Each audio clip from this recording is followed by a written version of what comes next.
Hello friends, आप सबका स्वागत है मेरे चैनल ऑनलाइन स्टडी में।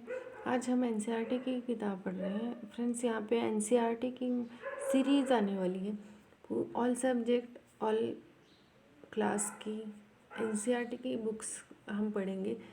फ्रेंड्स, ये बुक्स हमारे किसी भी कॉम्पिटिटिव एग्ज़ाम के लिए बहुत ही ज़रूरी है।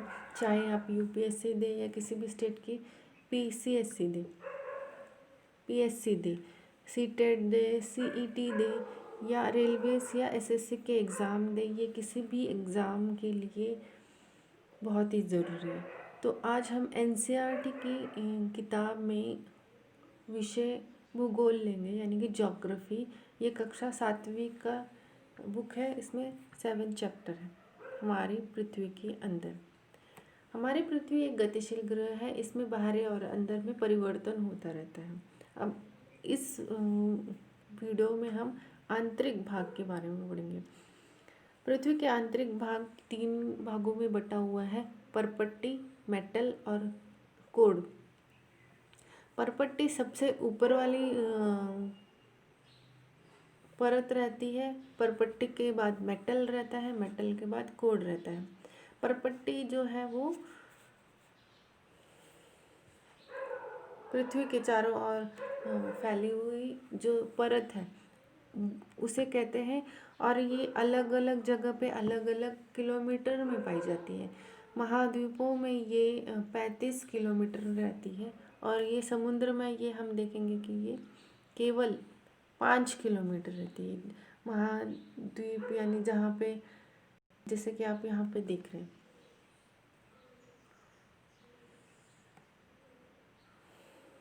महाद्वीप है। महाद्वीप की चौड़ाई यहाँ 35 किलोमीटर तक रह सकती है। वहीं पे समुद्र की चौड़ाई ये केवल 5 किलोमीटर तक फैली रहती है। इसी के साथ महाद्वीप में अलग अलग खनिजों से बनी हुई है। इसमें सिलिकॉन और एल्युमिनियम अत्यधिक रूप से पाया जाता है। महाद्वीप में सिलिकॉन और एल्युमिनियम अत्यधिक रूप से पाया जाता है, और ये इन्हीं से बनी हुई है, और सिलीएल भी इसे कहते हैं। वहीं पर महासागर की परपट्टी में सिलीमेल यानी कि सिलिकॉन और मैग्नीशियम कहा जाता है। यहाँ पे सिलिकॉन और मैग्नीशियम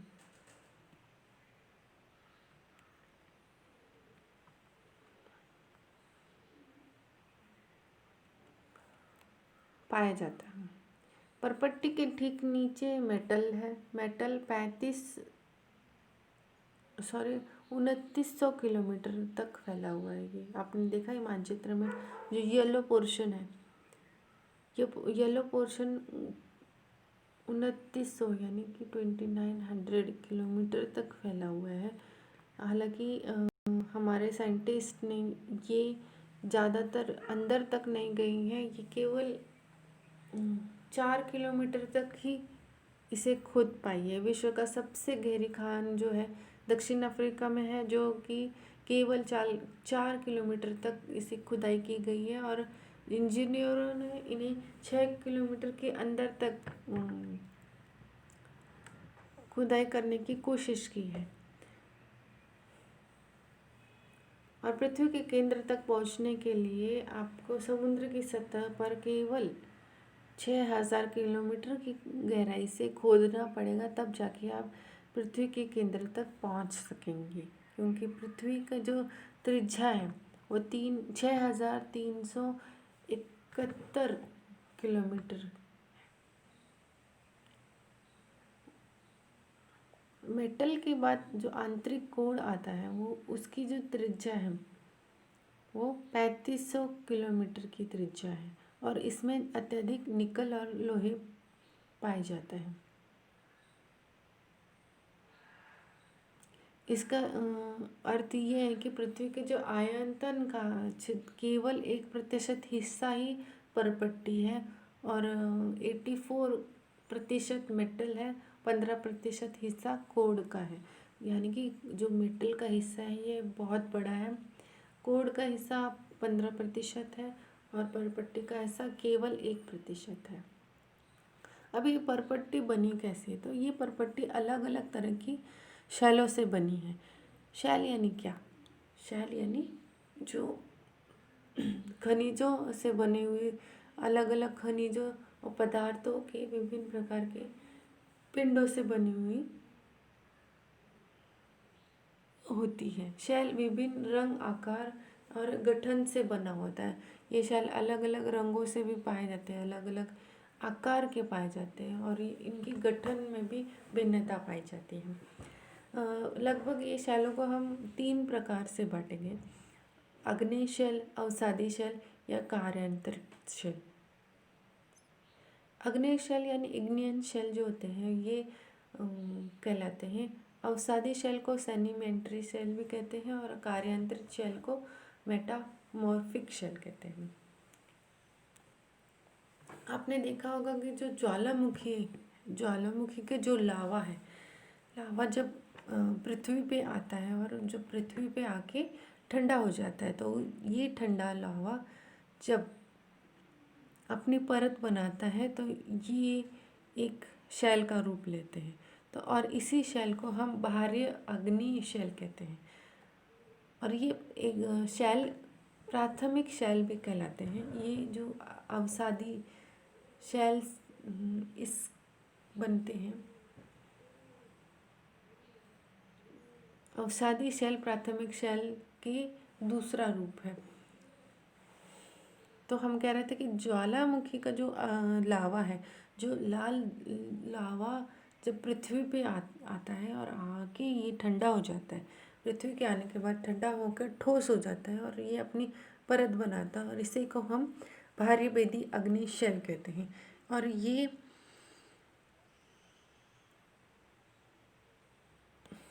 शैल की हम उदाहरण देखेंगे तो ये बेसाल्ट का शैल है जो दक्कन के पठार में फैला हुआ है।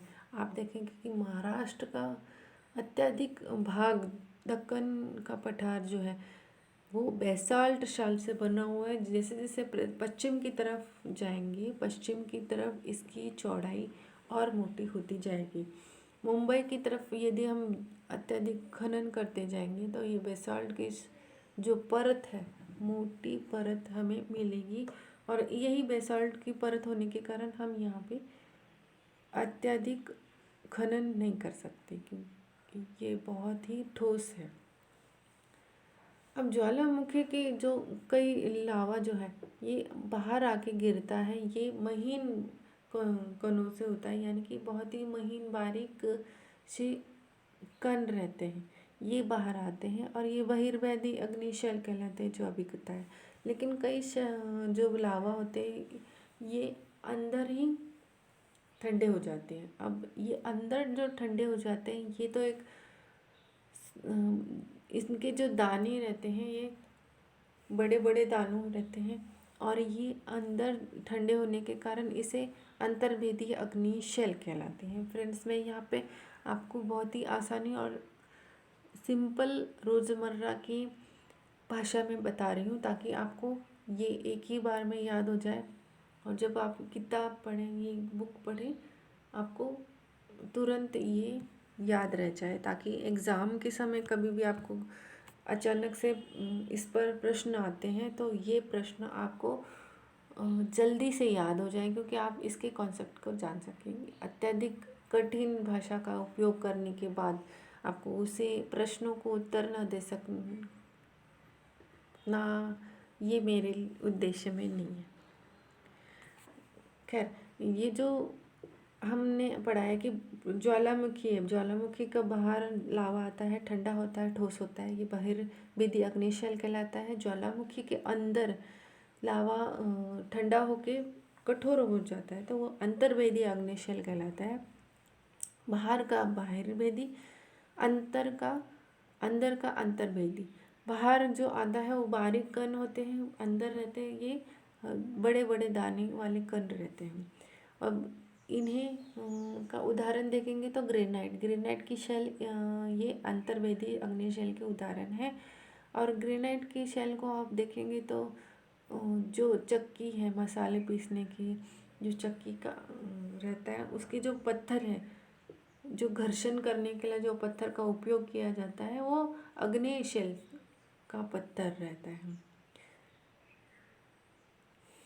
अब आग्नेय शेल जब और अत्यधिक दाब और ऊष्मा पाता है, तापमान पाता है, तो ये अवसादी शेल में बदल जाते हैं। और ये जब टूट फूट जाते हैं अत्यधिक दाब और उष्णता यानी कि गर्माहट पाने के कारण इसमें ये चटक जाते हैं, एक दूसरे से टकराते हैं और छोटे छोटे टुकड़ों में बढ़ जाते हैं।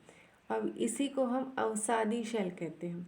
अवसादी और अग्नि शेल में ये फ़र्क है कि अग्नि शेल प्राथमिक शेल है और इन्हें दाब और ऊष्मा प्राप्त होती है, जिसके कारण ये शेल चटक जाते हैं, क्रैक्स आ जाते हैं, इसमें ये बड़े बड़े क्रैक्स आते हैं और ये एक टुकड़े टुकड़े हो जाते हैं और इस कारण ये छोटे छोटे कोनों में बढ़ जाते हैं। ये अवसाद भी कहलाते हैं और यही अवसादी शेल कहते हैं इसी को।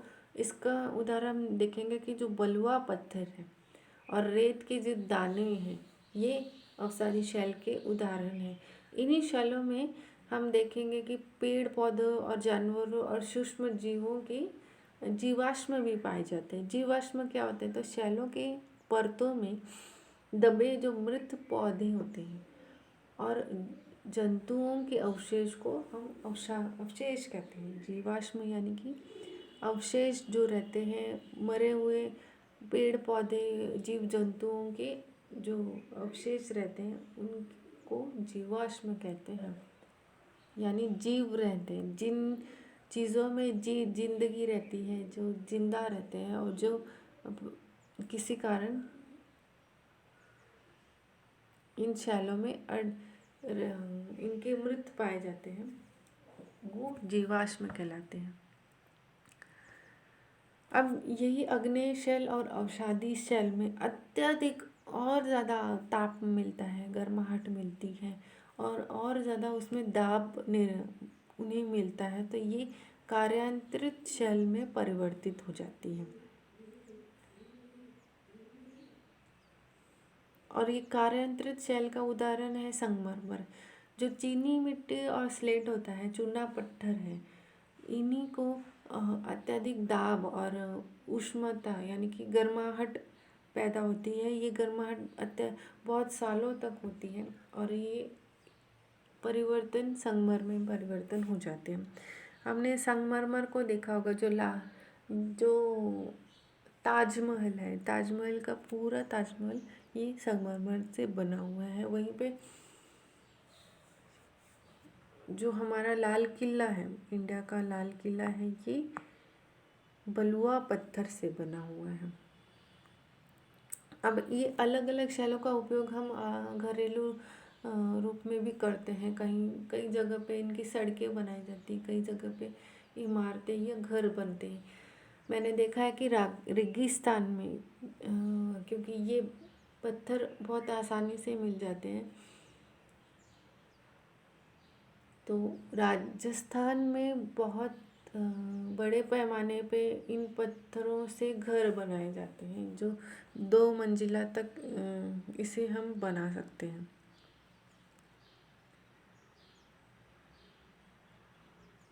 और यही चक्र जो चलता रहता है मैग्मा यानी लावा से अग्नि शेल से अवसादी शेल से कार्यांतरिक शेल, फिर मैग्मा शेल, इसी चक्र को हम शेल चक्र कहते हैं। तो जैसे कि लावा है, लावा जो द्रविड़ मैग्मा है वो ठंडा हो जाता है, अग्नि शेल में परिवर्तित होता है। अग्नि शेल में उच्च दाब और ताप मिलने के कारण ये अवसाद में परिवर्तित होता है। जब ये चटक जाते हैं या कि टुकड़े टुकड़े हो जाते हैं और पुनः इकट्ठा होके नए शेल में परिवर्तित होते हैं, यही अवसादी शेल है।